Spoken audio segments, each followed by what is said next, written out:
Excusez-moi, si on vous écoute, en fait, la situation a l'air complètement désespérée. Vous avez plus l'air d'attendre quoi que ce soit de la part du gouvernement. Donc la réponse, elle vient d'où du coup? Elle vient de la population? Elle vient... Exactement. La réponse, elle vient du gouvernement. Elle vient pas du gouvernement. Ça fait 70 ans qu'ils essaient de nous flinguer. Et là, ça fait 40 ans. Et là, on est dans la ligne droite. Là, on est au bout du bout. Il faut qu'on meure. Mais ce qui s'est passé en Ukraine, il faut savoir que 50% des terres agricoles en Ukraine ont été rachetées par BlackRock, Vanguard, et ont été rachetés par les fonds de pension américains. Mais c'est exactement ce qu'ils veulent faire. C'est ce qu'ils ont commencé à faire en Hollande. En Hollande, le mouvement Farmers Europe, il a démarré en Hollande. Pourquoi? Parce qu'on a dit aux gars, bon allez les gars, allez, vous allez nous virer les vaches, nous on va vous racheter la terre, on va vous la payer un petit peu plus, vous allez partir en pré-retraite, puis après on fera que ce qu'on voudra. Donc vous êtes plutôt favorable, parce qu'il y a eu plusieurs sons de cloche, certains de vos camarades entre guillemets n'étaient pas forcément favorables au fait que d'autres corps de métier rejoignent la bataille. Est-ce que vous êtes plutôt à l'inverse favorable au fait que d'autres corps de métier puissent rejoindre, ou en tout cas qu'il y ait des mobilisations qui soient beaucoup plus larges dans le pays et qui ne concernent pas simplement ce secteur, puisque là, comme quand on vous écoute votre discours, finalement ça concerne toute la population et pas uniquement... Ça concerne l'humanité, ça concerne pas toute la population, c'est l'humanité qui est en train de s'effondrer. Parce que c'est partout dans le monde où on fait bouffer de la merde. C'est ça qui est important. C'est-à-dire qu'à un moment, on arrache les cultures vivrières pour faire de l'huile de palme et pour faire de la bouffe alimentaire, enfin de la bouffe industrielle. C'est ça qui est très très grave. Donc c'est pas... nous aujourd'hui, on est le réveil parce que nous on est au bout du rouleau. De toute façon, on va tomber de l'autre côté. Et moi, j'ai pas envie de devenir un transhumaniste. Moi, je suis un humain et moi, j'ai envie d'être humain. J'ai envie de me lever le matin, j'ai envie d'embrasser mes voisins, j'ai envie de toucher mes enfants, j'ai pas envie d'avoir un masque sur la gueule et qu'on me dise ce que je dois faire. Voilà ce que j'ai envie. Et c'est comme ça. Alors moi j'appelle pas les gens à venir, j'appelle les gens à se réveiller tous, les uns les autres. Il faut pas chercher le Messie il est déjà à l'intérieur de nous. Moi, pour ça, il faudrait qu'on se coordonne différents corps de métier, non? Voilà ce que j'ai envie. Et c'est comme ça. Alors moi j'appelle pas les gens à venir, j'appelle les gens à se réveiller tous, les uns les autres. Il faut pas chercher le Messie il est déjà à l'intérieur de nous. Moi, pour ça, il faudrait qu'on se coordonne différents corps de métier, non? C'est possible. C'est possible. Mais de toute façon, vous savez, il y a déjà une échéance qui est importante, ça va être les élections européennes. Oui. C'est peut-être le seul moyen aujourd'hui pour arriver à faire quelque chose qui ne soit pas dans la violence. Ça m'intéresse. Parce qu'on est au bord de la violence de toute façon. Même ils attendent que ça. Je ne sais pas si vous connaissez Michel Maffezoli, mais qui explique ça très bien. Et qui dit qu'on est à l'ère des soulèvements, on n'en peut plus là. On met du sel dans l'eau, ça va cristalliser, donc ça va péter. Donc au moins essayons de le faire intelligemment. Est-ce que même cette question-là n'est pas un leurre? Vous parlez de violence, mais la violence symbolique qui est vécue par les citoyens qui sont au quotidien dans la précarité, qui vivent la succession de réformes, et vous aussi en fait quelque part quand vous décrivez votre situation, vous parlez d'une violence symbolique extrêmement... Tout à fait, quand vous ne pouvez pas faire ce que vous voulez chez vous, ça s'appelle du viol. Parce que c'est une rhétorique qu'on entend beaucoup de la part du gouvernement, les agriculteurs mettre en place des manifestations qui sont calmes, paisibles, quelque part c'est un peu une manière de laisser sous-entendre qu'en fait ils ont le contrôle sur la situation. Est-ce que c'est réellement le cas dans les faits? Ils peuvent croire ce qu'ils veulent. De toute façon, la réalité, elle est là, elle est qu'on est présent. Mais nous, le message qu'on a, on n'est pas là pour casser. Nous, on est là pour construire. C'est différent. Nous, on dit, arrêtez, laissez-nous travailler. On connaît notre travail, on sait quoi faire. On n'a pas besoin de grand-chose en plus. Nous, on a besoin d'avoir un vrai revenu par rapport aux produits qu'on fait. Et on a besoin que ce ne soit pas des agro-industriels qui nous expliquent comment travailler et des banques qui nous fassent faire des choses qu'on ne veut pas faire. Nous, on veut juste travailler notre sol, on veut se lever le matin, on veut aller toucher notre terre, on veut remettre de la matière organique, on veut... Vous savez, quand on parle de l'histoire de l'azote, des engrais, des choses comme ça, dans l'air qu'on respire, c'est 78% d'azote. Et ce qu'on fait aujourd'hui, depuis 70 ans, et même un peu avant, avec le principal Gary Bosch, c'est-à-dire qu'on va prendre de l'azote qui vient d'énergie fossile du Qatar et qu'on va le mettre dans notre sol ici, alors qu'on en a 78% dans l'air. Il n'y a pas un truc qui est fou. Je vous écoute avec attention, hein, et puis vous n'êtes pas le seul que j'ai eu l'occasion d'interroger. Certains de vos collègues aussi parlaient d'interpeller le président demain. Est-ce que vous êtes favorable à ça? Et si c'est le cas, qu'est-ce que vous lui diriez? Parce que c'est pas dit que ces informations puissent remonter jusque entre guillemets le haut de la chaîne médiatique. Le président, on l'a tous les jours, faut pas rêver. On est dans Pardon, toutes les manifs, j'ai pas entendu le début. On est déjà avec on parle avec tous nos préfets, etc. Donc au début, les préfets, ils nous regardaient du bout des lèvres. Maintenant, ils ont bien compris que s'ils nous reçoivent pas, mais ça fait rien. Moi, le préfet, il est très gentil, le préfet chez moi. Il me dit, je suis avec vous et je vais essayer de faire des choses. Et au final, il fait quoi? Au final, on a monté des usines à gaz encore pour... nous, on a des problèmes de sécheresse dans le sud qui sont très importants. Ils montent des usines à gaz. Nous, on perd 100 000 euros par exploitation et ils nous donnent l'aumône en remplissant plein de dossiers pour avoir peut-être 5 000 euros pour survivre.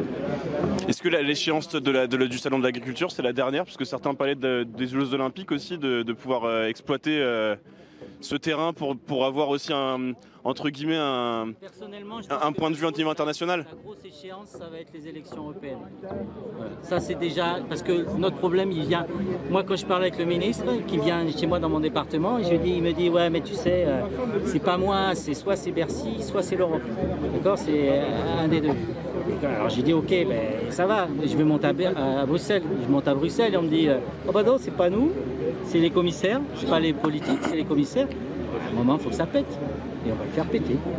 Donc il faut, et c'est là où les gens doivent se réveiller et pas aller vers des partis politiques qui entretiennent ce système depuis 70 ans. Quoi. Ça sera passé, on n'a rien à lui dire. Ils n'ont rien à nous dire, alors qu'est-ce que vous voulez qu'on leur dise? Ouais, vous avez le sentiment que que le même discours se répète finalement Oui, vous avez bien vu les annonces qu'il a annoncées. M. Attal, c'est du réchauffé quoi. On a mangé le repas de la veille. Et comment vous voyez du coup la suite là, ça veut dire intensification des actions, ça veut dire Une intensification des actions s'il n'y a pas de réelles propositions qui sont faites et d'actes. Parce qu'aujourd'hui, dire on donne 1 million, 3 millions, 140 millions pour l'élevage, il y a 146 000 éleveurs en France. Donc, pour vous c'est des broutilles? Ah mais bien sûr, quand on est capable de donner 3 millions d'euros à l'Ukraine. 3 milliards, ouais. Oui, 3 milliards, je veux dire. Et 7 au total? Voilà, donc si vous voulez, et nous on ne représente rien, c'est nous prendre pour les imbéciles. Nous on ne demande pas d'avoir 6 ou 7 000 euros. Nous on demande juste d'avoir, je ne sais pas, 1500 balles, 2000 balles, nous on vit amplement et heureux. Parce que quand on les écoute, on a vraiment le sentiment qu'ils ont rempli leurs tâches, qu'il y a de plus en plus d'annonces qui sont faites, que tout va dans le bon sens, quoi, en fait, du ministre de l'Agriculture, du Premier ministre, de la part du président, enfin, les porte-paroles, tout le monde s'exprime en tenant un discours qui a l'air... Ah mais oui, ils sont satisfaits. Tant mieux, mais nous on ne l'est pas. Nous on ne l'est pas, dans nos fermes, dans notre quotidien, on ne l'est pas. Moi je me lève à 3h du matin, tous les jours. J'ai de l'élevage et je fais du pain aussi, en vente directe. Je me lève à 3h du matin, je me couche ce soir, il est 10h. Je gagne 800 euros par mois. Et eux, ils en gagnent combien? Même s'ils travaillent, il ne faut pas dire qu'ils ne travaillent pas. Il y a un fossé qui s'est creusé entre l'exécutif et nous, les agriculteurs, qui est trop grand maintenant. Et le problème, il est là, selon vous, c'est la question de la déconnexion. Moi, j'avais interrogé certains de vos collègues qui disaient qu'aujourd'hui, même les ministres, en fait, ne connaissent plus rien à votre métier. Est-ce que c'est ça qui pose problème aujourd'hui? Je viens de Corrèze, donc on a un très bon exemple. On avait Jacques Chirac chez nous. Jacques Chirac, il connaissait un paquet d'agriculteurs et il les appelait par nous. Il allait les voir. Il connaissait le problème de l'agriculture. Aujourd'hui, M. Macron, ils ne sont pas nés les pieds dans la merde, hein. Ils sont nés avec une cuillère d'argent dans la bouche. Donc, si vous voulez, quand on part de ces principes-là, nous, on la connaît, la misère, on sait ce qu'il faut faire. Et s'ils ne veulent pas nous écouter, ils en auront les conséquences. Comment vous voyez la suite là? Certains parlaient d'aller même envisager de bloquer même pendant les Jeux Olympiques. Enfin, il y a énormément de scénarios qui sont possibles. C'est un scénario qui est possible. Pourquoi on accueillerait le monde entier en disant que tout va bien alors que tout va mal chez nous? C'est une facette qu'ils veulent montrer de notre pays. Comme là, aller bloquer la Seine pour les moissons, vous vous rendez compte qu'on en a fait les Jeux Olympiques passent avant l'agriculture. C'est pas normal. Et là, combien ça a coûté les Jeux Olympiques? 2 milliards d'euros. 2 milliards d'euros qu'on vous donne pas et exactement. Pour vous, le plan de 400 millions, là, il est loin. Qu'est-ce qu'il faudrait en fait mettre sur la table en termes de somme? Ce qui nous tient à cœur, à la coalition rurale, c'est l'année blanche des MSA. L'exonération de charges sociales pendant 1 an. Ça donnerait une trésorerie aux exploitations et un bol d'air, si vous voulez, pour continuer à travailler, parce qu'à ce rythme-là, on va arrêter. Et le gros souci qu'il y a, c'est qu'un agriculteur qui arrête, il n'a jamais leur mot. C'est la disparition d'une filière petit à petit. La disparition de l'élevage. L'élevage va disparaître. Nous, en Corrèze, si vous voulez, on a une zone semi-montagne, pas faire autre chose que de l'élevage. On a des cosses avec des cailloux, on ne peut pas faire de la céréale sur des cailloux, ça n'existe pas. Donc les brebis, les vaches pâturent dans ces zones-là, dans des zones humides. On est les premiers écolos de France. Et si vous voulez, on ne peut pas faire la céréale partout en France. Oui, je ne sais pas si vous avez suivi un petit peu, il y a eu une action de la Confédération paysanne au sein du siège de Lactalis. Et c'est la première fois qu'on a vu, entre guillemets, les forces de l'ordre réagir de manière un peu plus virulente, si on peut dire ça comme ça, et puis les sortir du siège, alors qu'ils avaient un message qui était quand même assez symbolique. Qu'est-ce que vous pensez, vous, déjà de leur action, et puis de, entre guillemets, de l'intervention du gouvernement qui se fait de plus en plus ferme, si je puis dire, vis-à-vis de votre mouvement? Si vous voulez, c'est qu'en attaquant Lactalis, on attaque plus ou moins l'État, puisque les hauts dirigeants de Lactalis sont pieds et poings liés avec le gouvernement. Donc quand on appuie où ça fait mal, et on réagit de la sorte. Donc pour vous, c'est ça, c'est ce qui provoque en fait ce genre de réaction, puisque notamment il y a une prise de parole de la porte-parole du gouvernement qui annonçait qu'ils avaient dans leurs auditions observé 150 fraudes au sein juste notamment de la grande distribution et d'autres secteurs, en précisant que 150 sur les 1000 contrôles qui ont été effectués. Ça c'est BFM. On va s'en occuper, la corrélation rurale va s'occuper des contrôles. On n'a pas besoin de contrôleurs. Nous, on va y aller dans les magasins, contrôler. Il y a trop de produits qui arrivent, si vous voulez, de l'étranger. Et aujourd'hui, comment dirais-je, mais j'ai perdu le fil de mon truc. Donc je vous parlais des contrôles et puis de l'intervention. Au niveau des contrôles, ces amendes qui vont être mises à la grande distribution, pourquoi ces amendes-là l'argent de ces amendes ne reviendrait pas à l'élevage ou au monde agricole? Qu'est-ce qu'ils vont en faire? C'est la question.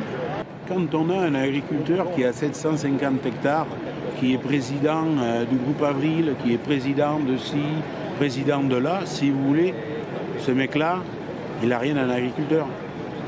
Et lui, par contre, il sait se servir dans les caisses. C'est là le souci. Donc ils ont finalement adopté une stratégie pour essayer de... Tout ce que fait la FNSEA aujourd'hui, c'est sous cachet du gouvernement. Je ne sais pas si vous connaissez Jeff Panaclock. Si. Vous avez Jeff d'un côté et la marionnette de l'autre. Et vous avez la métaphore